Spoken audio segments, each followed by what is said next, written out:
Usai menyatakan perang dengan Hamas, serangan militer Israel kian masif. Korban meninggal dari kedua pihak terus meningkat lebih dari 4.000 jiwa.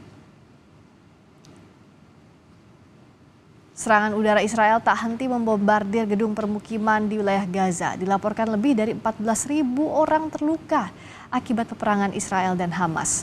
Tak hanya itu, warga yang tetap bertahan di jalur Gaza juga menderita akibat Israel mengepung serta menyetop pengiriman logistik di wilayah Gaza.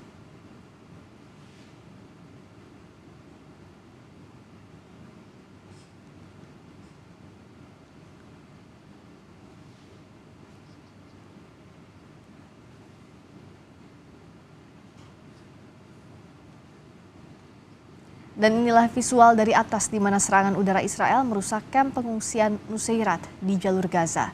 Beberapa bangunan di kamp itu hancur menjadi puing-puing. Belum diketahui jumlah korban jiwa akibat serangan ini.